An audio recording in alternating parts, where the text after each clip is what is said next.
Во текот на вчерашниот ден повторно имавме висока бројка на пожари на отворен простор, повеќе од 32 пожари, од кои што безмалку сите се изгаснати благодарение на брзиот и силен ангажман на локалните пожарникари. Во овој момент 4 пожари ни представуваат голем предизвик.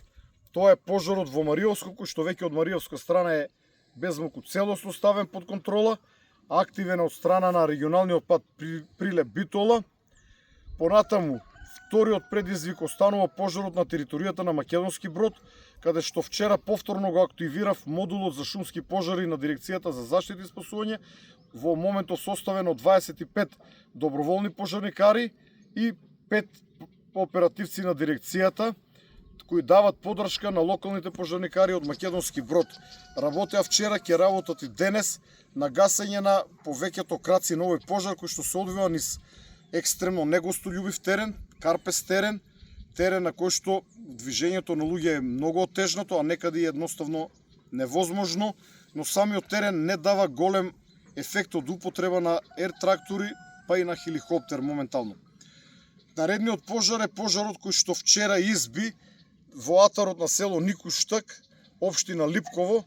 кој што веднаш го нападнавме со трите ер трактори во почетна фаза, трите ер трактори во 9 налети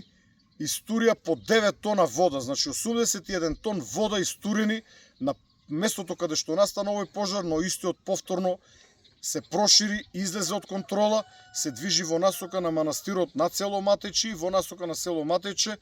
Постои можност денес да ги загрози блиските села, но и таму ќе концентрираме доволно луѓе, доволно опрема за одбрана на селата, со тоа што овие села се живи села, полни со луѓе и нивната одбрана вообичаено е полесна, затоа што немаме волку висока вегетација во самите села, имаме претежно чисти дворови, но и многу луѓе кои што го знаат својот теренот, го знаат своето село и можат да помогнат. Исто така имаме уште неколку